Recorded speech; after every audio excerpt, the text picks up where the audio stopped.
Rightio, switch on. And we have our course adjustment. As we swing through, we can get it there and fine.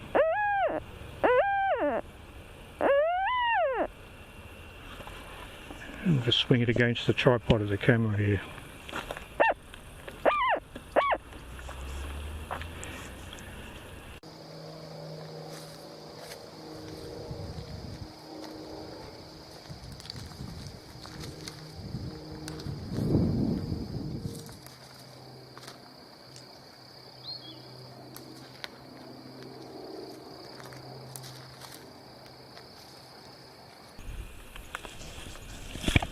Well, an experiment with a small target there has failed.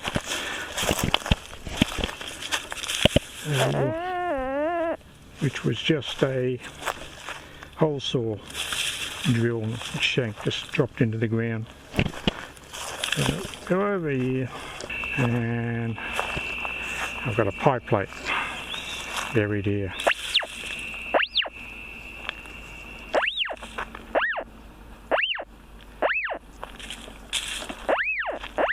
No doubt about that, is there? Let's go back to my... Okay, more zeroing. More zeroing. Let's go back to our hole saw drill.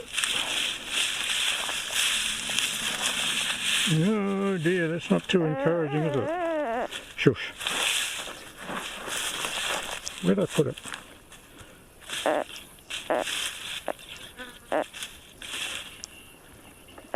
Not too good, but you can, one side of the quiet zone is more sensitive than the other, so we'll just noise up a bit. And off.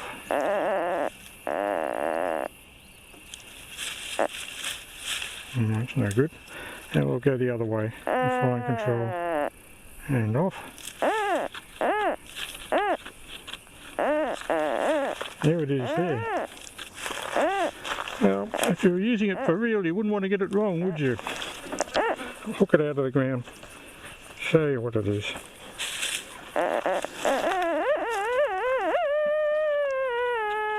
Quiet.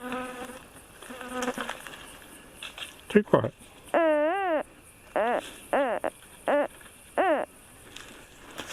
Okay, let's go back to our pipe plate. Oh.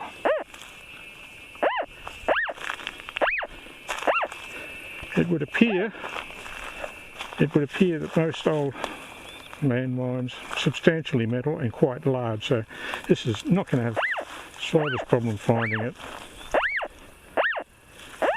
Although when you see, shush, when you see how big it is,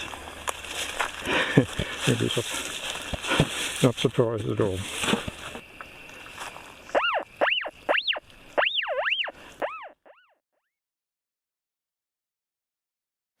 I repaired the end of the cable for the detector coil.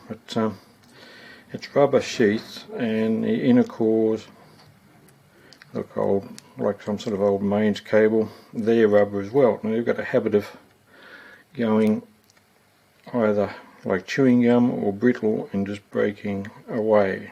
The other end uses a spring which sits inside the connector. That end goes onto a braid and soldered onto a braid, and that forms a shield down to 2/3 of the way down to the detector coil. And the rubber disintegrating, and at this end the spring forms the earth connection for the shield, just simply against the body, and a screw that used to go there.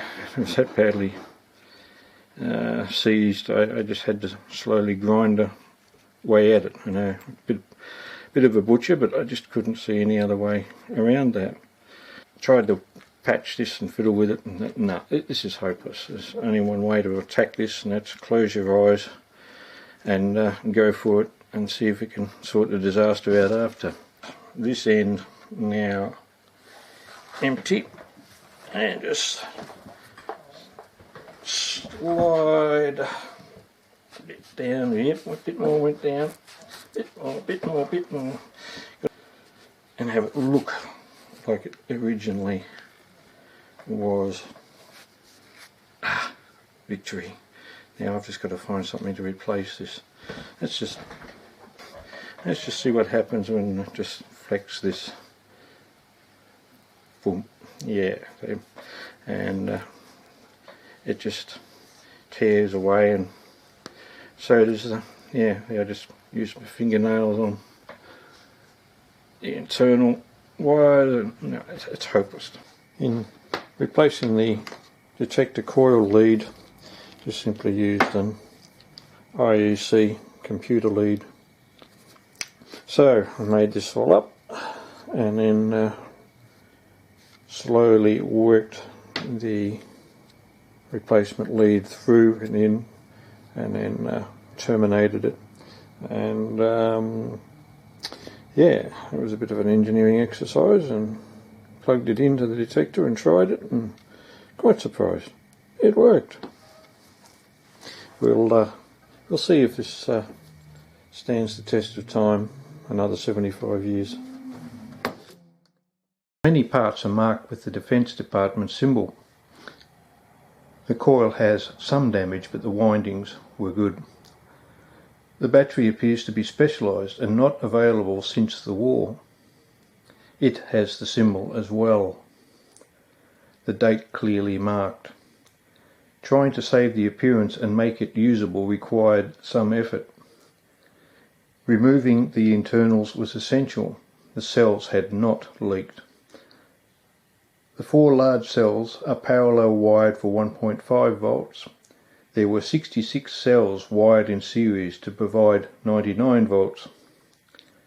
Everything removed has been placed in storage.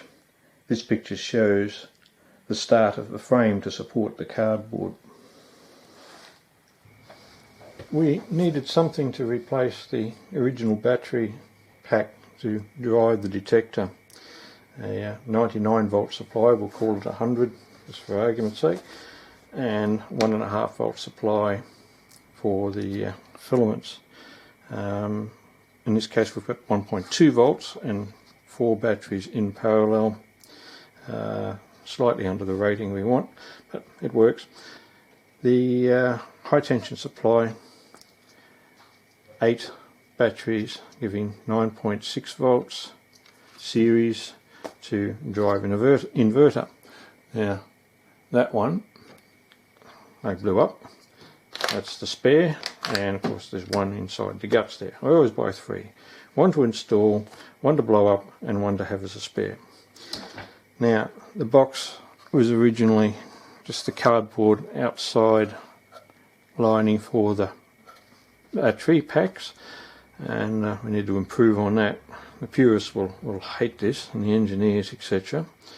But this is only going to get used once in a blue moon. It's not going to be in regular service, so I cheated time-wise and material-wise. This is just simply plywood on the lid, around the sides and the bottom, just to give strength. That's the original cardboard of the battery box. So the assembly just simply drops into place. Let's see, get it the right way around. And what have I done here? Dear oh dear. That should be over there, I think. Anyway, drops in, and we use some foam, which will be interesting to see if it deteriorates into a soggy mess over time. The pack just sits in, put it that way,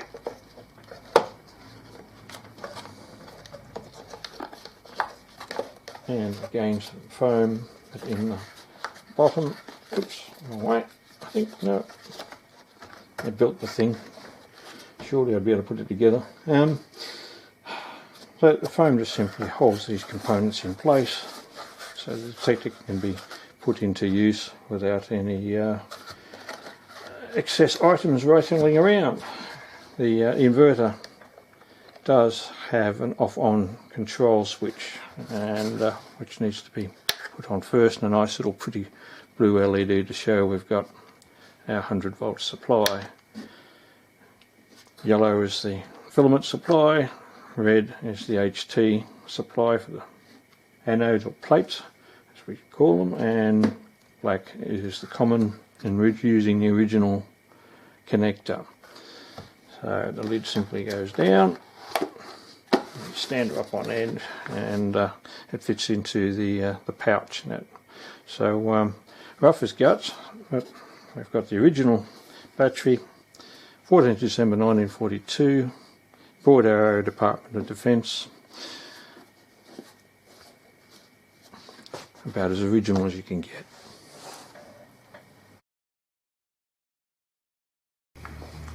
To have built this, there must have been an issue with obtaining batteries for the detector. 90 volt supply problem. 1.5 volt type batteries are not a problem then, or if for that matter. Now, to run the filaments of the supplies, we'll notice the A, the filament batteries, B being the high voltage plate type batteries. We have here is a 6 volt lead acid battery running a motor generator. In the output of the motor generator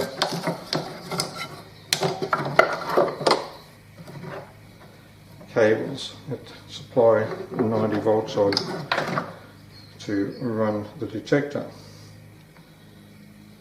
Motor generator technology was quite common, used in aircraft radios, all sorts of things to achieve higher voltages out of lower voltages.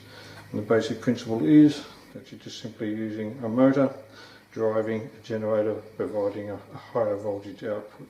So they would have been pushing this thing around and probably running the cable in and out as well. Certainly inconvenient compared to having a battery for it.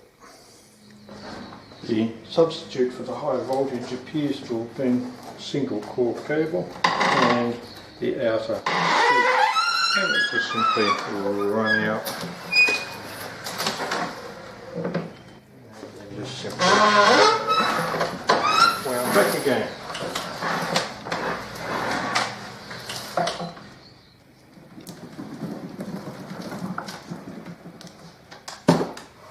The entire handcart is constructed of timber, including the wooden wheels, the leather tyres, wooden axles, even a wooden pin running through to secure the wheel. Chassis underside. The components check out okay. The only suspicion is the paper capacitor top left side there, C9. They can always be problematic. Notice the board arrow and DD on the two variable capacitors. The original 1J6Gs in the detector are not usable, unfortunately. The filaments on both valves are open. Pity, because they both got the Defence Department broad arrow markings on them. I found some 1J6s in Canada. I bought 2 pairs on Westinghouse Radiotron, and wouldn't you know it, not long after that, one of my radio friends, Dave, VK3UCD, he's got a pair of Amalgamated Wireless Valve Company Sydney, Australia Radiotron valves, and they are now in the detector. I swapped them over, they've got the Defence Department marks there, they're exactly the same as the original faulty valves. How good is that? Thanks, Dave. The detector is ready to go back in its case. 4 mounting holes on the front, 2 on the rear, and take care with that. I'm always worried about the filaments on these, they're just so fine.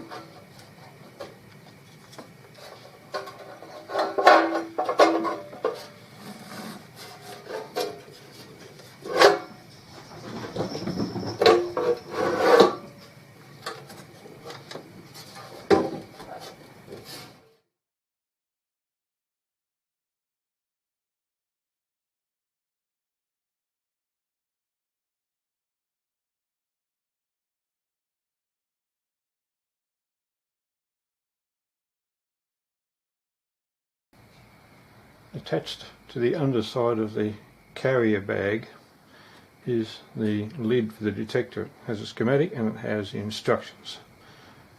The detector uses two 1J6s. One of them, you'll notice, is paired up in the anodes and the grid, and that is the search coil with the feedback path via, what is it, C10. There's the RFC choke going back to supply, but C10 and feeding back. This is a fixed frequency circuit. The other valve, we have an oscillator stage with a coarse adjustment and a fine adjustment. Feedback path is via, I suppose you call it a tickler coil, can't remember the correct name of this circuit, and this section forms an oscillator as well. Now, zero beating means when both frequencies are the same and you get no difference between them. But here's where it gets interesting here. The output of this oscillator, as well as C10, also has C2A and feeds into the second oscillator. So this stage is also operating as a mixer. With the output of the mixer, we trace down here through this coil. There's our power supply this way, but we've got a R3A and CA8 feeding audio, the resultant mix between the two oscillators back, and this becomes the audio stage and an audio output transformer. So it's quite simple, yet quite ingenious. Rightio. The lid also has the controls, the instructions for use, and a full list of components. And any extraneous noises you hear, it's pouring outside. Our front panel, we have two knobs, A, which is the coarse adjustment for tuning, and B, fine adjustment off and on, the coil connector, and the headphones plug, or socket I should say.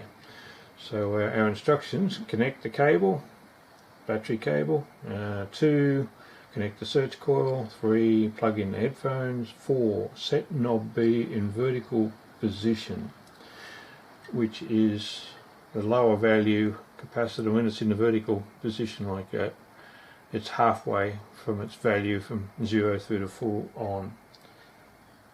Let's see, push toggle switch down, yep, turn it on. Being indirectly heated valves, they'll come up in just 2 or 3 seconds.